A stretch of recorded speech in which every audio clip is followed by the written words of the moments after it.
Hello everyone, most welcome to the platform. ये last topic है आपके syllabus, nature and function of the cost accounting. Functions of the cost accounting को इस video के through देखेंगे और एक ब्रीफ एनालिसिस करेंगे।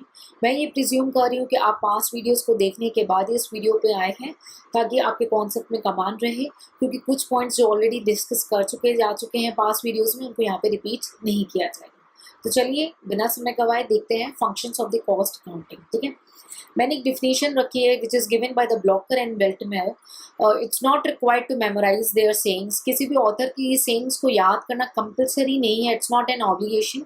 बट अगर आप याद कर लेते हो, आपके पास इतना टाइम है और ये आपकी मेमोरी अलाउ कर रही है, तो आप उसको याद कर सकते हो, आंसर में पुट कर सकते हो, इससे वैल्यू एडिशन होगा। बट रॉन्ग पुट नहीं करना है।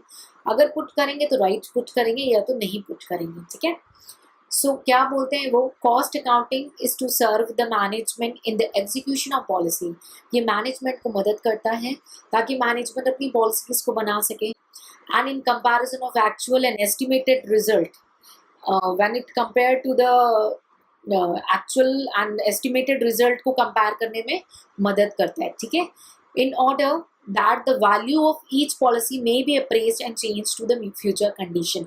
इसीलिए ताकि फ्यूचर में अगर कुछ चेंज आ रहा है, कुछ फ्लक्चुएशंस आ रहा है, तो उसमें चेंजेस लाए जाते हैं। ठीक है, so I read for you, cost accounting is to serve the management in the execution of policies and in comparison of actual and estimated result, in comparison of actual and estimated result, in order that the value of each policy, that the value of each policy may be appraised and changed, that the value of each policy may be appraised and changed to meet the future conditions। यानी कि अगर future में चीज़ें change हो जा रही है, बहुत सारे डायनेमिक चेंजेस आ रहे हैं भाई, पहले आईटी इतना एक्टिव नहीं था, now IT is very active. तो फ्यूचर में चेंजेस आए तो काम करने के तरीकों में चेंजेस आए। ठीक है, उस हिसाब से मटेरियल, रॉ मटेरियल, लेबर, हर चीज़ में चेंजेस आए, डिमांड एंड सप्लाई में चेंजेस आए। ठीक है, सो ये फ्यूचर में चेंज करने में मदद करेगा। तो क्या फंक्शंस हैं, चलिए देखते हैं। ये मदद करता है cost accounting serve as a guide to price fixing. क्या मदद करता है, किसी भी प्रोडक्ट का प्राइस कैसे फिक्स करना है। लाइक हम लोग कोई स्कीम्स निकालते हैं, गवर्नमेंट कोई स्कीम या कुछ भी लॉन्च करती है, अगर वो सिस्टमैटिक है, that means they are not going to give you any kind of discount further.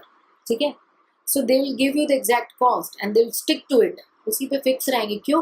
क्योंकि उन्होंने एनालिसिस करने के बाद उसका प्राइस फिक्स किया है। ठीक है, so it serve as a guide to price fixing of the product. Next, disclose क्या करते हैं कि वेस्टेज किस वजह से हुआ, उसके सोर्स को जानते हैं। सोर्स यानी कारण को खोज निकालेंगे कि मटेरियल में कमी थी उस वजह से वेस्टेज हो रहा है, या लेबर में कमी थी उसमें वेस्टेज हो रहा है, या प्रोसेस में कमी थी उसमें तो सोर्स को आइडेंटिफाई करेंगे in the process of production. ठीक है, next, it reveal the source of economy in production process. ठीक है, सोर्स ऑफ इकोनॉमी को प्रोडक्शन प्रोसेस कैसे कंडक्ट करें वो भी सर्व करेंगे। ठीक है, प्रोवाइड करेंगे इफेक्टिव सिस्टम ऑफ स्टोर, मतलब जैसे स्टोर लेजर है, मटेरियल का लेजर बनता है, ये सारे लेजर एंड डॉक्यूमेंट्स बनते हैं। ठीक है, तो पहले पॉइंट में जैसे मैंने बोला कि ये इकोनॉमी को मदद करते हैं उनको इन्फॉर्मेशन प्रोवाइड करने में।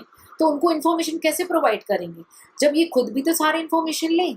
और वो कैसे आती है, स्टोर डिपार्टमेंट में सारे डॉक्यूमेंट्स बन रहे हैं, मटेरियल के बहुत सारे डिटेल डॉक्यूमेंट बन रहे हैं कि यहाँ पे मटेरियल, गोडाउन से मटेरियल निकला, एक्स गोडाउन में मटेरियल है, वहाँ पे एंट्री हुई, फिर उसके बाद मटेरियल से मैन्युफैक्चरिंग सेंटर में गया, फैक्ट्री में गया, वहाँ पे एंट्री हुई, मैन्युफैक्चर हुआ, फिनिश गुड्स निकला, वहाँ पे एंट्री हुई, वो फिनिश गुड सेल हुआ, वहाँ पे एंट्री हुई। तो but number of books accounts. ठीक है, so provide for an effective system of stores and materials etcetera. Exercise effective control on the factor of production, यानी अच्छे खासा कंट्रोल रखता है on the factor of production. I hope you are knowing about the factors of production, land, labour, material. Okay, उसके बाद profit, हर product का प्रॉफिट या लॉस आइडेंटिफाई करने में बेनिफिशियल होता है कॉस्ट अकाउंटिंग। ठीक है, मैनेजमेंट को फ्यूचर एक्सपेंशन पॉलिसीज में मदद करता है। इसको कितनी बार मैंने हर वीडियो लेक्चर में एक्सप्लेन कर दिया, तो अभी आपको इजी अंडरस्टैंड हो गया। इसलिए बोला कि ये वीडियो को आप तभी देखेंगे जब आप पास वीडियोस को ऑलरेडी डिटेल में एनालिसिस करके आए। ठीक है, तो ज़्यादा एक्सप्लेनेशन की नीड नहीं पड़ेगी इस वीडियो में।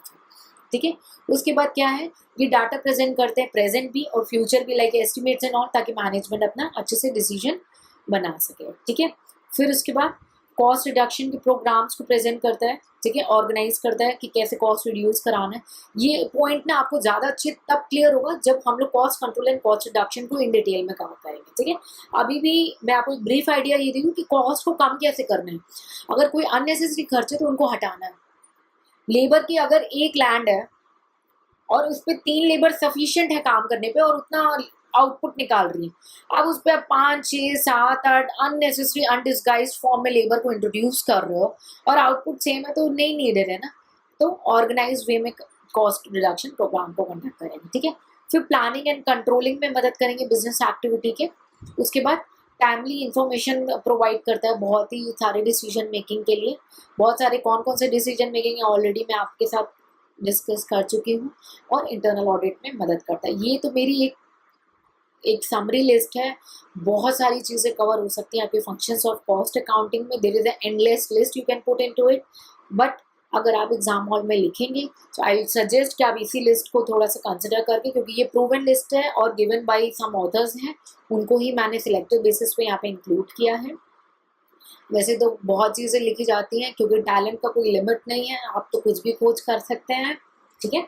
सो with this we are complete with the basic chapter of the cost accounting, ठीक है।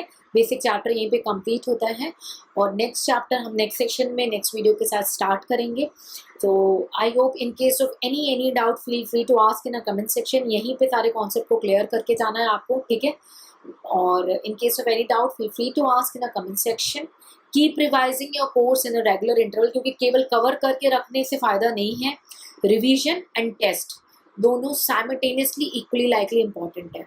बिकॉज आपने अगर समझ लिया, आप एज्यूम करो, ठीक है, तो डायरेक्ट क्वेश्चन है तो आप लिख लोगे, लेकिन लिखोगे भी तब जब आपको पॉइंट्स याद होंगे ब्रेन में, और याद रखने के लिए रिवीजन जरूरी है, ठीक है। और answer writing practice is most important, that means the test and answer writing, ठीक है। तो अब प्रीवियस ईयर क्वेश्चंस आपने देख लिए हैं, आपको क्वेश्चन से आइडिया आ चुका है कि पेपर कैसा आता है, ठीक है। उसको यहाँ पे लिंक करेंगे और उस हिसाब से बहुत ज़्यादा हार्ड वर्क करेंगे, ठीक है, क्योंकि आपको पता है आपको कहाँ तक पहुँचना है। नोबडी कैन कैलकुलेट यू कि आपका सपना क्या है, आपकी जिद क्या है, और उस जिद तक पहुँचने के लिए जितना हार्ड वर्क करना है करिए। कभी भी अपने आप को डीमोटिवेटेड फील करें in any way, please reach to me. But what I want is your success, your achievement, because you know the smile of your parents, जिसके लिए आप कर रहे हो कि उनके चेहरे पे वो चमक, द डेजिग्नेशन यू वांट, जो पदवी आपको चाहिए, I am gone through it, I know that feeling, ठीक है। किसी भी केस में if you need any kind of help just reach to me, but I request you please working hard, stop listening outsider people, just focus on your self and your preparation, ठीक है। So work hard and take care of self. See you in the next lecture. जय हिंद, जय भारत।